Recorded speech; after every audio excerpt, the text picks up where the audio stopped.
let me me. record this. I'll record it just so we can go through deal. All right, so what are we doing right now? What do you mean, what are we doing? What do you want to do? Well, show me how you go through the valuation. So I have Lou with IDI data. I have my list that I'm sending him. He's giving me a batch to trial run. That's my free I get trial all run. that. So let's just talk about valuing a deal, which is fine. Let's keep it simple. Let's deal with this. I have a full valuations training that I recorded and I cannot find the recording somehow on my computer, which I'll send you. Oh, cool. Yeah, and is there like a centralized place where I can I'm see the doing it. recordings? I'm doing it. Okay. And I'll put it on YouTube. Um, it's a good one to share with you. Here's one we'll do. This one's easy. All right, this is 1901. Let me share my screen. We're in escrow on this. We're going to close it next week or so. This is 1901 Evergreen. So first thing I'll do is I'll go into Redfin or Google. I'll just put in the address. I'll click on Redfin. It takes me to this page. Where Right. did you get, start back up. Where did you get this address? I got it from a deal source. I mean, Oh, okay. it That's came fine. from like a bird dog deal source type, Okay. right? Whatever. I'm just putting it on, showing you just the evaluation side. Right. So first thing I'll look at is the street view because if I can't walk it, I want to click on street view. So I clicked on street view, it takes me here. Here's our property because I want to get a feel for the neighborhood. All right, nice residential. You could raise a family. This is in Fullerton. Mm-hmm. Raise a family here. So I'll just kind of go down the streets, honestly. This isn't like anything crazy. I'll get a feel for Mm-hmm. the environment. Like, okay, what's over here? Obviously, we got some big ugly trees in front of our house. We got to, But all okay. the houses are upkept and This is the ideal, your ideal flip, or yeah. it's just your ideal. This is what I consider dense. So if a dense area, of a nice property, it's simple. I can go down the street here. One of our acquisitions guys who got this deal, who's total stud, I was telling you about, he went to Cal State Fullerton, so he knows the area really well. That helped, right? Obviously. But anyway, here's our little neighborhood. So we have a 3-2, 1,400 square foot, right? So one of the things I'll look at is this tells you right here, just our lot is 7350. Okay. The year build is 1963. All right. This is data. So I'll scroll down and I'll click on this square right here. Okay. This square is going to help me open this up and tell me a couple things. So I'm going to open it up. Let's see. So here's our property. I don't like this view because I can't see as much. I know I'm going to click on satellite right here. It's going to take me to a more aerial view. Okay, so a couple of things I'm looking at now. We do have a main street over here. Okay. But here's our unit. We're a corner unit, as we know. Here's our property. No pool. Fine. Okay. Pool here. Solar on these properties. But still a nice property. Like I'm not. Okay. Now I know where we are in this whole ether. Right. You could always zoom out, look further out. Okay. We got the freeway right here. But I'm just looking at my unit, which is this guy. Okay, so I'm gonna look now this back here. I'm gonna look at nearby homes for sale. Okay, this bottom link. This is gonna take me to, and we're on this Evergreen Street. So you're gonna lose sight of where you are, but I know where we are because I know we're on Evergreen. So I know we are right here. Right, Evergreen. All right, so I'm not gonna look at what's for sale. I might look around and say, what's for sale over there? There's one up here. Not a comp though. One of the things I don't want to do when I'm valuing is cross over major streets unless I can't find anything because I'm in a different area. But I want to stay in my particular subdivision and I want to comp against my lot size. So this one's up for $899. Clearly a flip, by the way. And I'll show you how to tell what a flip is. Maybe not, actually. Not a flip. I'll take a peek at it. Okay, whatever. It's on market. What's our competition look like? So you can spend time. You can click on that one. It'll take you to their page. It'll tell you how many days it's been on market. It's been on market 19 days. It's overpriced. I'll be clear, because if you're not going at escrow within a little older, 5 to 8, 10 days, most people are like, oh, you're crazy. No, you're overpriced. People, if you're going to sit there for 30 days at this price point or 19 now, you're probably overpriced. They're not going to want to believe that, but it's kind of half remodeled. So here's what's happening right now is people are, and buyers want a really, the difference between fully remodeled and not is probably about 15%. So a lot of agents, what they'll do when they put the property up on the market, they put it up at like what we call ARV, after renovation value. Mhm. And it's not worth that. It's probably worth 10 to 15% less. I don't know what there is, but I think they're overpriced because I've seen our deal anyway. Our next thing I'm gonna look at is what sold. So nothing in the last 3 months. I'll go 3 months back because I want to look at comps. Let's go 6 months back, see if anything is sold. Or we have some data. This guy sold, which is right by us. So we are here. This one's here. 925. Good comp. 3-2, 1288. We are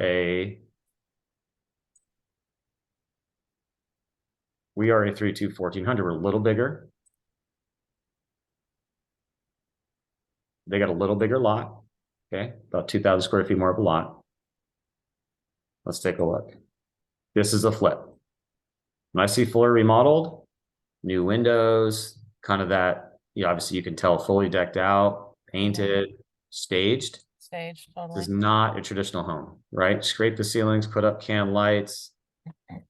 This is an investor 100%. The kitchen's small and it sucks, but they fit where they could.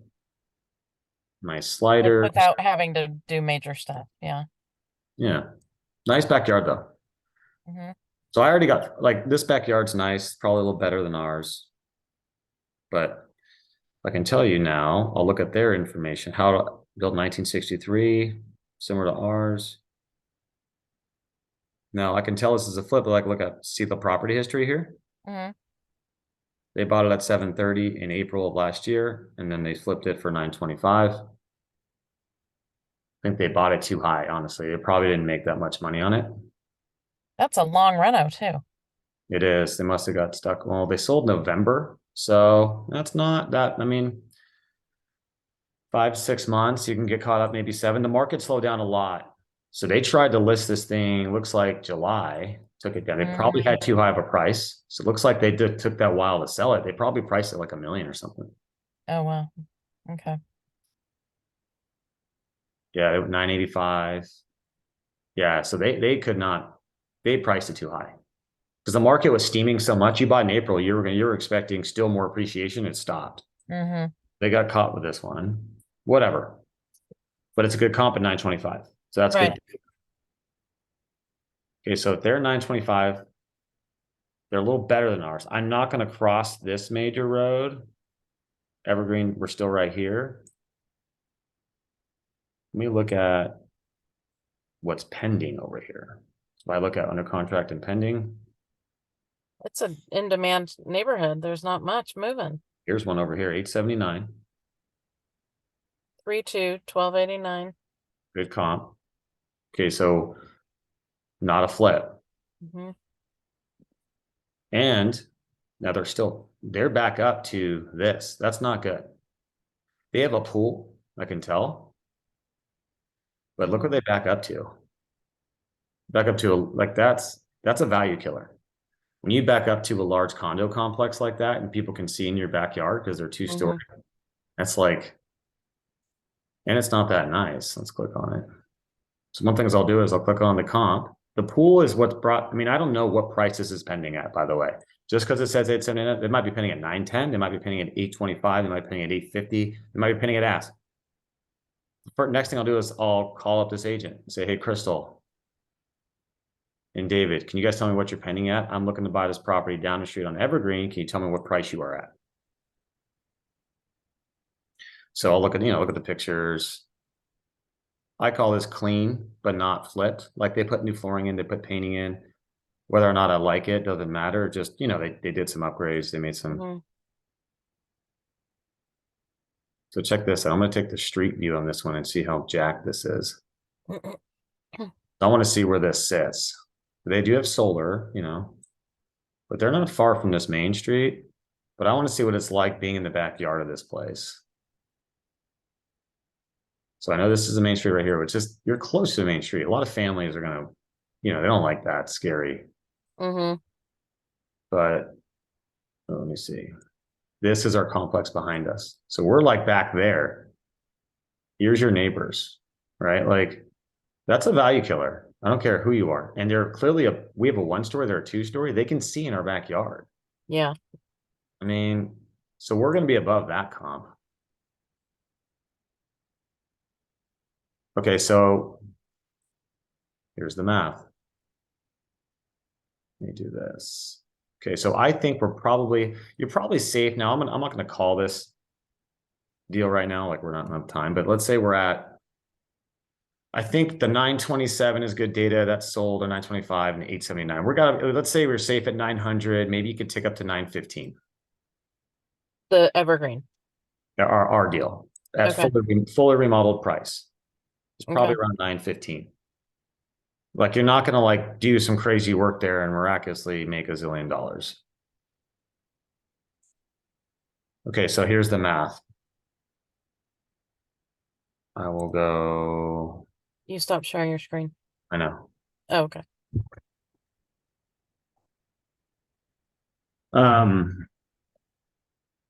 Here's kind of what I'll do. I'll say, okay, can you see my screen now? I can. So there's something called ARV. Yeah.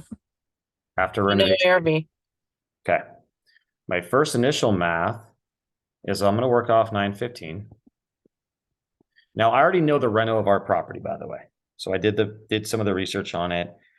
To do the work of that comp, the 925, which is super nice. RG did everything. You're between 90 and 100 grand. Because RG is everything. Like it's a shit show. I have photos of it. So I did, we walked it. So if we feel like we're close to asking price, they wanted 650 to 700, which I was like, okay, I valued it. They wanted like 750. Then we're like, that doesn't make sense. No one's going to pay that. And I'll tell you why.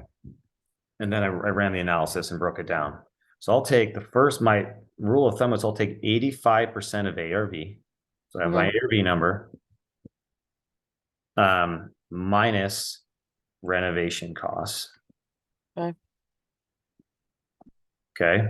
Minus a buffer, which could be a wholesale buffer. It could be a construction buffer. So if I have my renovation of 90, and I have my buffer, let's say it's 20, somewhere in there, or more, depending. Then I'm going to go 915 times 0.85 minus 90 minus 20. Can you scroll down? So my offer should be around 667 to 700K. Or excuse me, 667. Try to erase, but whatever. 667 to 670K. Here's my offer. Okay, so we got bid up on this one. Another investor came in, which was a bullshit offer. We give a non-contingent offer of 670. Say, hey, we're non-contingent, which means no inspections. We're going to wire the money in, within an hour of acceptance, 24 hours of acceptance, because I know I can exit this and probably sell it. So I've done a lot of math on wholesale, where I can sell it, where people are buying, the percentage they're buying at. Some people buy all cash. Some people use a loan. Some people buy all, whatever. Hard money, really expensive. Some people have cheaper debt. It varies. But usually I can sell them 88 to 90% of ARV if they're really conforming. So I know, for example, just so you know, in this deal, I locked in a buyer. We locked in a buyer at 713K. The wholesale. It's too much of a work. We didn't want to do it. It wasn't enough margin for the deal. We got the contract way too high. I think we're at like 690 or something like that. So we'll make a little bit of money on it. It's not something that we're that excited about, but it's a deal. It's a deal. So like But either way, like, just understand how that will work. Renovating it, we could because it's conforming, but it's up in Fullerton. We don't have crews up there, and it's like I'd rather just do the deal and close. Agents are good with us. We were good with working with So them. They would this actually be a got in double on it. close No, or I, reassignment? I don't need to double close on this house. I certainly could, but I would just assign it. I'm just assigning it for a fee. Okay. And now Uh, tell me how that works. I have 3 minutes and until the guy calls I don't me. have time to tell you how assignments work in 3 minutes, but basically we're Okay. just signing the contract for a fee. Okay. So that's just something I'll learn as I go. Yeah, you only learn by doing deals. Okay. And I have basically a proprietary process that we do there. It's not like wholesaling is not easy, and I think that's the thing people think it's the easiest thing. You need to know your shit because most wholesalers would have tied this up at 750, like 900 ARV. Oh, you know, needs like 80 grand. Okay, you miraculously come up with margin. Yeah. Yeah. Um. I do have a spreadsheet to figure Oh out like yeah, what my ask, what my top offer should be. that's good. So you're gonna learn. Um. I'm trying to put up my. Hold on 1 second. Yeah, and I'll run it through a pro forma and see what like the flipper would make based off the debt they're going to borrow. So I want to know where they're going to come in. Like I don't. So basically, here would be a pro forma. I'm going to share this my screen with you. Okay, so here's typically now a rookie investor is going to pay about 11 to 12 points on their 11 to 12% interest only. More experienced investors are going to pay about 9. I'll put it at 10 of point of origination. Okay, I'm just going to plug in the numbers just so you Wait, understand. what are you saying? I'm going to tell you what you'd make on a flip. Oh, okay. Rehab, we're at 90. Say a 5-month hold just to be safe. Aging about 3,500. Resale, we have 915. Escrow, title, all these fees. So as at 670, you'd make 71 grand. Okay. So now your capital outlay to get there though is your 141 down payment plus then about 220,000 makes 71 in 5 months. Like I don't like that deal that much. It's okay. So if we can just make 20 to 25 grand assigning it across today, I'll take the fast nickel over the slow dime. Totally. So like someone's buying this from us at 713 and they're going to use leverage. I know they're using leverage because they asked about a loan. I mean, they're going to make 26 grand. I mean, people buy for the skinniest margins. I have a construction buffer in there and I have resale. Like I have, they might have different renovation, 9,000. So, but like I usually have a 10% construction buffer. That's just not a good deal. So like when you see like, oh, $200,000 spread between purchase and ARV, it doesn't mean that much. Right, because you have to factor in all the other. All the cost, the holding, property taxes, the insurance, the title. And that's something that I did learn in my last seminar. So Okay. Yeah, that's obviously like important to me. it's one thing to learn it, another thing obviously to watch it applied and just Totally. the math. It's all the math. Yeah. So like it's this wholesale. What are you doing? So people ask like how we do so many deals. How do I do 100 and something deals? How do I do 150 deals? I find the highest and best use per fucking deal. I do not waste the time. There's people that spend, 10, 6, 8, 9 months on one deal, then they buy the next one and they do their thing and they make, maybe a couple 100,000 a year flipping properties. They're at ordinary income tax. It's not, I just don't understand that. It just doesn't, it's not a smart way to do business, That's why like I'm always like highest and best per deal. The only reason why like you should be picking up rentals or like doing rental deals is honestly for the tax benefit of those things, right? Because like owning rentals is a pain in the ass unless you have a lot of doors. But anyway, like that's the strategy. So like you bring in the cash in and then you buy the rental deal, then you bring in more cash and you buy a rental deal. It's like saving in a 401k. Yeah. It's like, yeah, it's there. I have it. It's oh shit money, but it's not like the most exciting thing in the world. It's save me in taxes. The real investing goes into this side. Okay. So I'm skip tracing this list as soon as I'm waiting for Lou to email me so I can send him the spreadsheet. And I'm just reaching out to people. My first Here, conversation's going. I'll record this right now. You're an on-market agent. Okay, I'm looking for distressed property. Hey, Heather. Hello, whatever. This is Daniel. I'm giving you a call here. I'm an investor in the area. I saw this property just popped up. Looks like a fixer. Do you come across these often? Kind of what's the story here with the seller? Blah, blah, blah, blah, Blah blah blah. blah. Yeah. Get to know them, build a relationship with them. People like, and then say, awesome. Like, hey, I don't know if you're looking at offers right now, obviously, but, or if you're under contract, but listen, I'm going to run some numbers on this. I want to see where we'd be asking price wise, but just know I'm not licensed. So I always have any agent I work with is representing me on any property that I buy. My partner and I buy 100 plus properties a year. We're super active.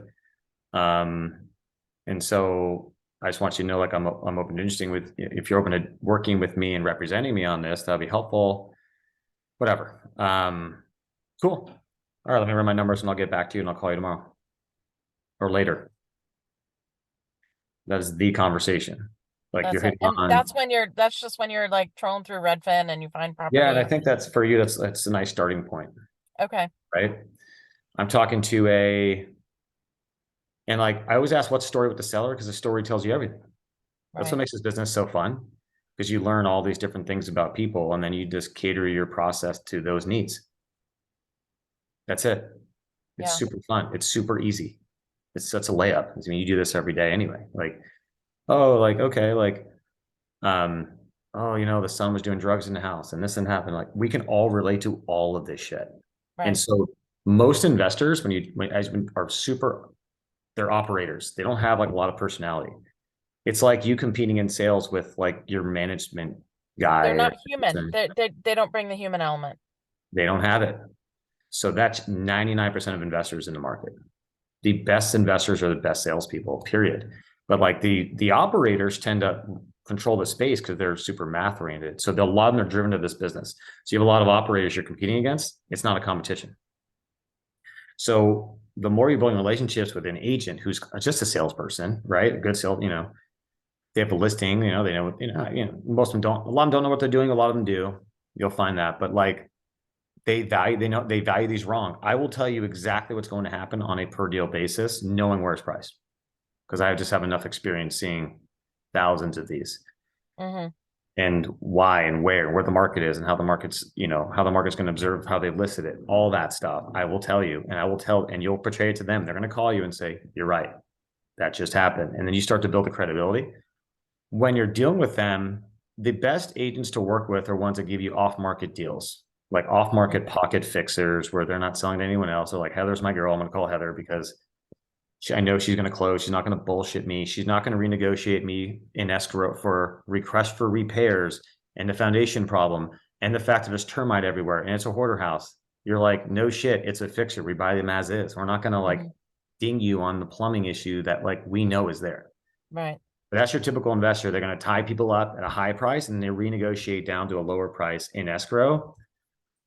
And then what they'll do is they'll have all those inspections ready. And the problem is once those inspections are done and it's now a disclosure. So if the seller doesn't accept their price and they fall out of escrow, that seller now has to disclose that to every other buyer that comes in. Yep. So like they're going to get hamstrung. So one of the Yeah. biggest things I say is like, we don't do that stuff. So you're not going to get the highest price initially, but you're going to get the right price. You're not going to get played with. So when they get a really high price, and with like a 10-day contingency, I'm like, I already know what's happening here. Yep. You don't do that on a fixer property unless you're a complete novice or a rookie wholesaler too. And so on the MLS is littered with rookie wholesalers tying up properties high. So you're going to find that, but like it's a process you have to learn and kind of go through. Okay. Here's the price. Here's what they're saying. Great. What, and all you want to do is put seeds of doubt. What kind of contingency period do they have? Have they wired in their deposit yet? Most wholesalers don't have any money, so they tie people up with no cash. No. Okay. Have you sent them a note? And then I understand the contract so well. So I understand what they need to file, what they need to send to get out of contract. A lot of agents don't know how to do that. So anyway, so there's an educational piece to it. You bring, it's a consultative sale, but like a credibility sale too. Totally. So anyway, you get someone interested, all this stuff. The next thing you do, frankly, is you say, great, I'm gonna get you info on my partner and I, and then you're gonna listen to me talk and we're gonna do it together 5, 10, 15, 20, 30, 100 times. I still get on the phone with my acquisitions people and do deals if all the time because they need that. Sometimes you need good cop, bad cop, right? You're like, hey, you're their buddy, their best friend. Daniel, come in. Like we need the yin and yang on this deal. You know? Mm-hmm. So a lot of agents and investors use me as like kind of a hired gun in that way where I'll just come in and be like, here's the reality. Because they don't want to give the bad news or whatever. Right. But yeah. Okay. Well, then that's what I'll do. That's how I'll start. Just Yeah. making sure that guy he didn't even email me. Huh. All right. Cool. Good. All right. So just send me this recording so that I can, Yeah, I'll send it to you. and then I'll just start digging today because I'm home today, obviously. No makeup, sitting in my truck. That's good. Just now, like I said, just reps doing deals, And then with the NOD list, I'm just gonna start reaching out to people. So if you have just simple, because you just said, hey, this is Heather with residential recovery. What is it? Residential. Yeah. So yeah. So basically, NOD, it's like, hey Heather, how's it going? This is Danny giving you a call. Is everything okay? And they're gonna say, Who are you? fuck off, maybe. Who are you? What's going on? So I don't even tell them who I am because they're getting called by every agent in the industry and every investor in the industry. So I want to be different, right? Mm-hmm. Every attorneys are the worst when it comes to NODs because they just want to get attorney fees and all that. Look, we're all competing over business. It's just a matter of what do you think is better? Most of these people are going to sell, they have to sell. Agents most don't know how to list fixers or distressed properties, so they struggle. They just don't. They need to go to investors. Those people need to just sell their fucking house cash, unless it's totally it doesn't need any work. But most of these NODs need work. They just do. If they're not paying their mortgage, they're not paying anything else. It's just they hit a lot of target. They hit a lot of categories as far as just cash buy. But anyway, it's like, hey, yeah, I'm an advisor here in the area. I help people in your situation. How you doing? What kind of advisor are you? Well, I can help people based off of what your needs are. I don't know. Have you applied for loan modification yet to help you out of your situation? It's free, right? Because a lot of attorneys will charge them $1,000 to apply for a loan modification, where they can just contact their lender and modify Right. the loan. So there's a big credibility booster as I give them immediate information that's good. So I just start, and then the biggest thing is you got to stay on top of these people. So I'm on top of them, like, and it's like, okay, let's schedule an appointment. Hey, let's see what's going on with your property. And I've made friends with them. I have one woman that flew out from Mississippi to meet me, stayed here for a couple months, is super stoked that I was able to help her out of her situation, got her modification approved, moved her foreclosure date twice because she didn't know how to do it, didn't know who to like. And that's going to be a great deal. But she's like, I don't care what price you want the property at, just you've taken care of me. As long as I walk away with some cash, I'm happy. Because she hadn't paid her mortgage in like 3 years, but she wasn't even living there. Her brother put it in a trust, didn't pay the mortgage, a whole shit show. And then she lives in Mississippi, but it came in her name, and the foreclosure came up in her name, and she's the one that has to manage it. So anyway, and she's like a friend, dude. We'll be friends. Like honestly, we talk just about other shit. She's cool.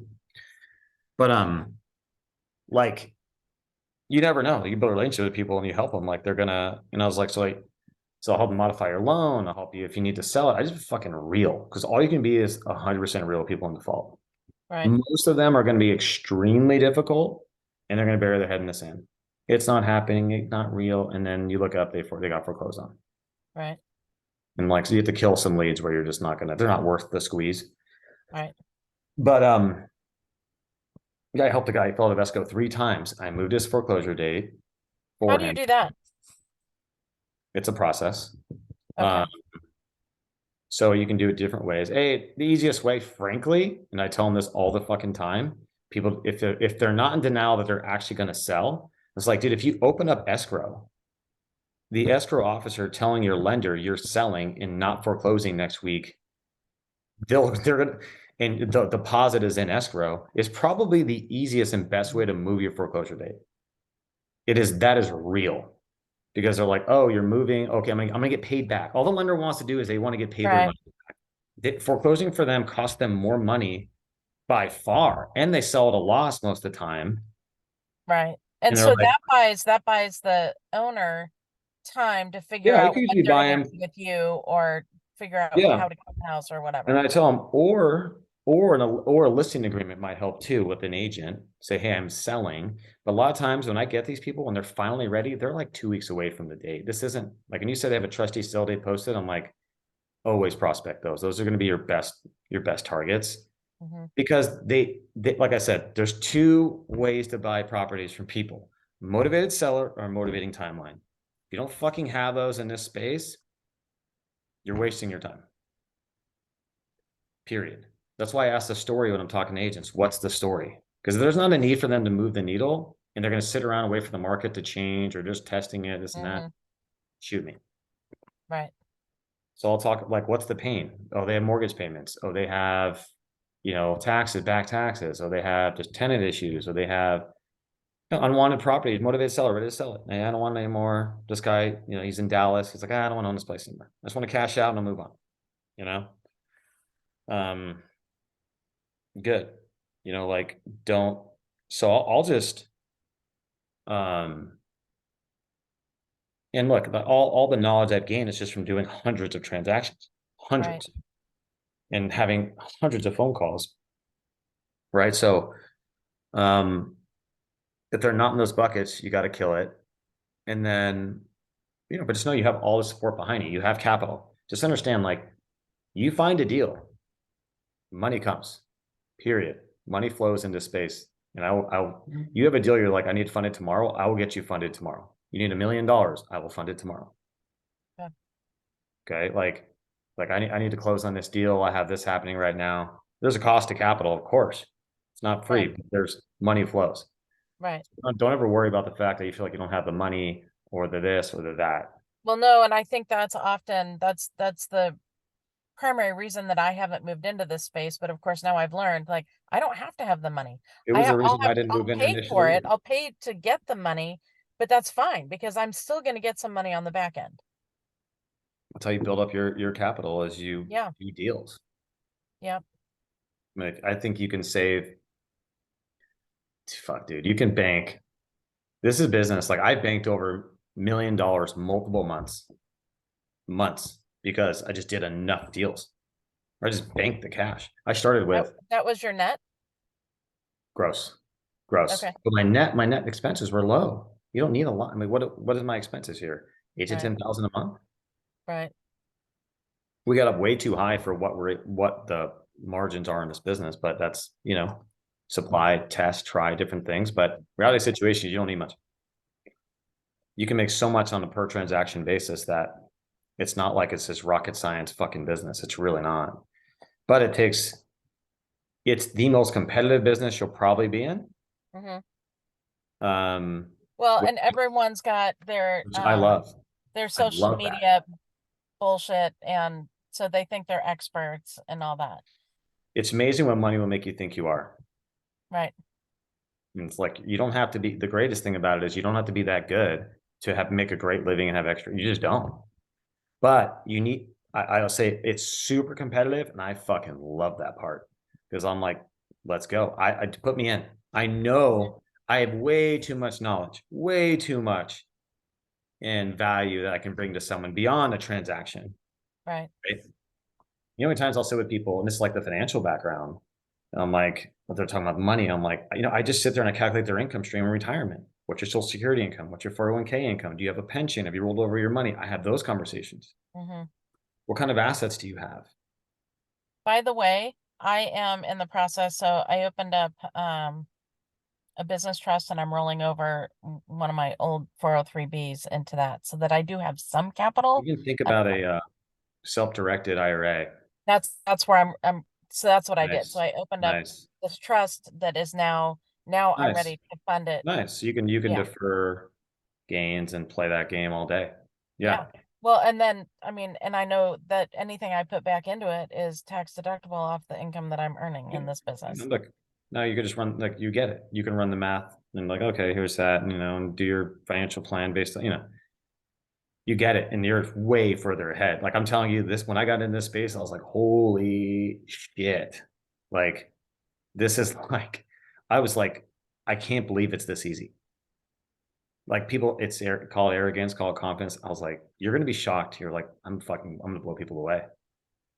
Well, that and I'm excited about that. And so these are the Yep. things that I've been learning in these seminars, which gives Okay. me it puts me in a different position when I'm talking to you and I'm ready to Doing go. it. Yeah, I'm actively in the space. Yeah. Okay, so when am I looking for pre-foreclosures? What am I So look, looking you got to for on understand this MLS? like the business you're looking at funnels. So Okay. all these are is funnels for opportunities. You can never put yourself on one. It's like I'm going to prospect only, single moms, and they're going to be. It's like who gives a shit what you prospect? You need to Right. prospect all of it. Right. So don't say so. You might get deals here. You might get deals there. You might get deals from your neighbor that says, "Oh, my cousin is selling." I don't care where you get the deals. The bottom line is, and then once you start getting deal flow, like anything else, your main concern is deal flow. Like you just want opportunities, opportunities, opportunities, opportunities. And then if once you have first crack at those opportunities, you know, now you're starting to really grow. Um, but that's it. Okay. That's it. All So right. Well, I'm sure I'll have a lot of questions, but yeah, yeah, I'm diving in today. yeah, of course. Cool. Awesome. Thank you so Sounds much. And good. you'll send me this recording? Yeah, I'm gonna download it right now and make sure it's recorded. Awesome. Appreciate you. Totally, you too. Have a good one. Bye. Bye.